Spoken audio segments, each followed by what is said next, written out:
I trimmed like 2 inches of my hair, which you guys probably can't tell. Hey guys, Wreck This Journal is finally back. Number 19. I know it's been a long, I was about to say a bad word, long butt time. Insert photo of high-waisted jeans here, but hey, it's okay, I wear them too. Long mom butt for life. That means obviously next episode is 20, and that means we need to do something super extra special, or I need to do something super extra special for you guys. So should there be a giveaway?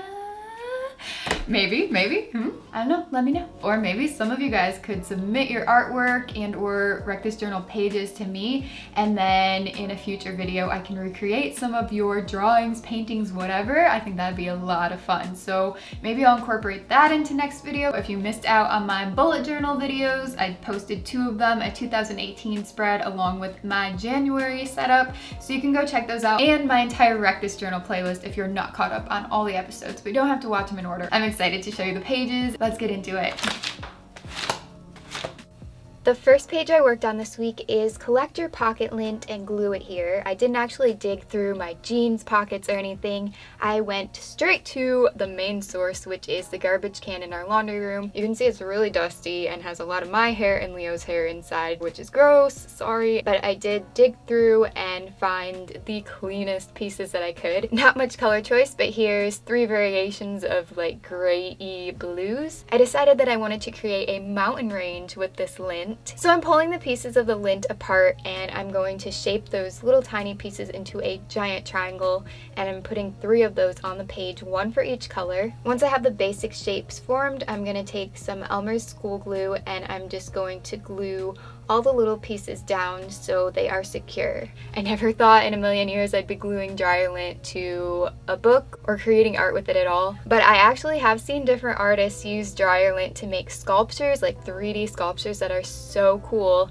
And I'm sure that people have done this before Wreck This Journal even came along. It's kind of enjoyable to work with, actually. It's soft, just like felt, so it's basically a fabric that you're gluing down to the page. The key is to try and cover as much of the page as you can. This isn't going to happen with the very first layer, at least not for me. I also put a few swirlies in the sky and a moon. Then I let the glue dry completely, and what I'm doing here is I'm removing all of the excess lint from the page.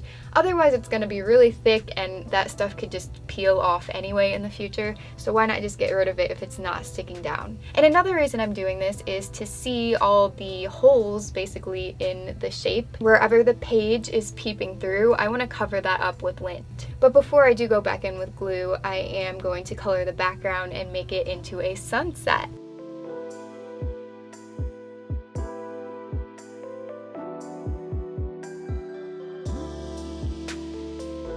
So for this I'm using the Tombow brush markers. I started with a yellow-orange and I tried to blend a light pink into that. The colorless blender kind of helped a little bit, but the page is pretty thin and it absorbs the ink right away, so it doesn't blend too much, but it does look a little bit better. Finally, I went in with a purpley color here, and that's going to be the bulk of the sky, kind of like a pastel blue-violet. The marker ink is buildable, so I tried to make the very top of the page darker. I went over the purple a couple more times. If you go over it any more than that, it will bleed through the page. It started to a little bit, but nothing major. And then I'm making the moon stand out a little bit more with acrylic paint, so I'm brushing that on. I'm making it more saturated on the bottom right hand side, as you can see, and I did go in also on that side with a little bit of yellow. I did decide to bring that white over to the swirls in the sky as well to make those really pop, and then I'm adding ice caps to the top of the mountains, and that's all I'm doing with this paint. But I also went in with another type of acrylic paint that is glittery,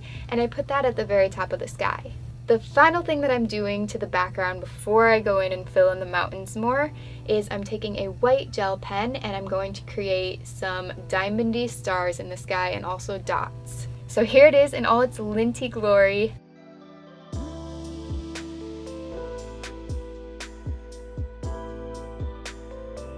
So guys, definitely save your dryer lint so you can make some beautiful art like this. And who knows, maybe in the future I'll do a mini 3D sculpture, but it'll have to be these colors because I never end up with red or pink or any other color lint in my dryer.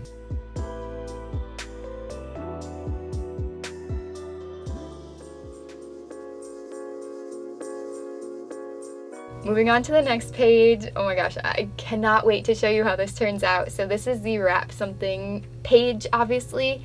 And you may have seen me do this before in my April Fool's edition. I made it really super ugly and like put no thought into it at all. It was just part of the idea to make it seem like I stopped caring. You can see I cut the left side of the page so that paper is detached from the book, and I did cut a little chunk out of that as well. So now I'm going to roll this piece all the way up and I'm gluing it down. I could have probably cut that flap off to make it a little bit thinner, but it didn't make it bulk up too much. Anyway, yeah, I glued just the long side and the short side, as you can see here, and then I put my coaster paperweights on and I let that sit for a few hours. When I did come back, you want to be careful that none of the glue has seeped out underneath the page. Otherwise, the thing that you put to weigh it down may be stuck. I got really lucky with this, only a tiny piece got stuck and it didn't really ruin it. But yeah, just be aware. So as you can see, there's a little pocket at the top. And what I'm going to do now is take the scrap that I cut away, and I have sketched this really cute cat face. So right now you can see I'm filling in the nose and mouth and the highlights of the eyes. Now I'm taking a black fine liner and I'm going around all of the outlines. This is just going to make it more like an illustration and of course make those lines more defined and darker. Once the ink from the fine liner has dried enough, then I'm going in with, these are color in brush tip markers, I believe. I did a really pretty light pink and a gray, and I built up the gray a little bit in the little tuft of hair at the top, and also to make stripies by the whiskers. Stripies, I'm totally 5. So if you haven't guessed it already, I mean, it's probably in the title, but this is a cat burrito, a Purrito. Purrito! I'm taking my Prismacolor colored pencils, and I have kind of like yellowy goldy tones. So these are just to make it look like a taco shell, of course. And I am trying to shade it a little bit. It's not like professionally shaded or anything, but I used the darkest pencil around the outline and around all the sides of the burrito. And then the really light color I put in the middle to kind of make it look highlighted. And then I put little spots of darkness to make it seem like it's authentic and was cooked. Then I realized that I should probably outline the entire thing with black fine liner. So here is what the finished, completed Purrito looks like. Finally, I've been putting this page off for a while. Initially, I had thought to just do something kind of boring and make a design on the page, put it in an ice cube tray, freeze it, and then pull it back out and see how that warped it and like made the color shift or anything with marker. Instead, I decided to draw a cloud design on the top with these giant raindrops falling down, kind of like icy raindrops. And I did mess up on that biggest one, so that's why I decided to put these really dark outliney scribbles all around the entire doodle. Sometimes if you make a mistake, it actually turns out better when you try to fix it. Sometimes it doesn't, but I am happy with the mistake that I made and how it turned out. Now I'm pretty excited because I'm going in with a few colors from my brand new pack of Crayola markers. There's 100 of them. You guys may have seen these on my Snapchat and Instagram stories last week. I got these from Walmart. I ordered them. They came to my house and I was so excited. I haven't tried them all out yet, but I think that what I want to do is do an art piece, like a drawing basically. Not sure what the drawing's gonna be yet, but I want to use all 100 colors from the box. 1, to test them out and show you guys all the different colors, and 2, to challenge myself and do something different. Even though I did get the idea from Super Ray Dizzle, she did a giant piece with all her colored pencils. By the way, I think I may have found a new favorite color. This light turquoise with a gray tint is giving me life. It's so beautiful. And then there's a darker tone of it as well. So that's what I used. At the bottom, I made kind of swirly, hilly snow drifts, I guess. It also could kind of resemble wavy water, however you want to look at it, but I want it to represent snow. Then what I decided to do is just cut out the bottom of the page, and I'm going to take this outside. So if any of you guys follow me on Instagram or any of my social medias, you probably saw that I went live on Instagram for the very first time. Unfortunately, if you missed it, it was only up for 24 hours, so it's not there anymore. But I do plan on doing more lives in the future. Leo did go out in the snow yesterday. Last year, he really liked it. but it's so cold out that he was not having it. He's like, I love to roll in this, and then he realized how cold it was, so he came right back in. I like to keep you guys updated on my social media accounts, especially Twitter, Instagram, and Snapchat. Also, if you do follow me on social and YouTube doesn't send a notification to you because sometimes it gets all glitchy, you'll be the absolute first people to know when I post a new video. So I took that cut part of the page and I decided to first cover it with snow, and here you can see the cat paw prints. They're so cute. That really didn't do anything, so I went back in, grabbed some water, and poured that on top of the page. It froze almost instantly. Look how cool this is, and no pun intended there. I mean, cool, cold, snow, freezing.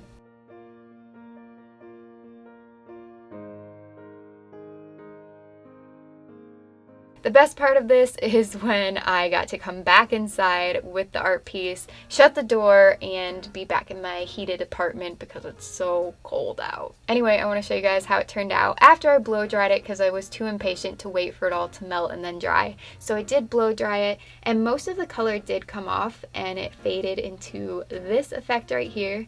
I think it actually looks more like snow when there's less color saturation. Let me know what the temperature is where you live in the comment section below. I mean, I know some people get this all the time and way worse, but I am a warm weather kind of gal, and I wish that I lived way down south where it's never this cold. I reattached it to the book with clear Scotch tape, and here is the completed piece of art. If you guys are interested in seeing my other episodes of Wreck This Journal, I'll link the entire playlist below. Please let me know which page from this video is your absolute favorite, and I thank you guys so much for watching.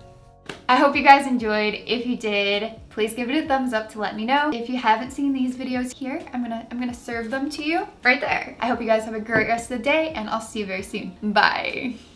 P.S. When does it become unacceptable to have like Christmas trees up, but they're really just for winter? I need to start decorating for Valentine's Day soon.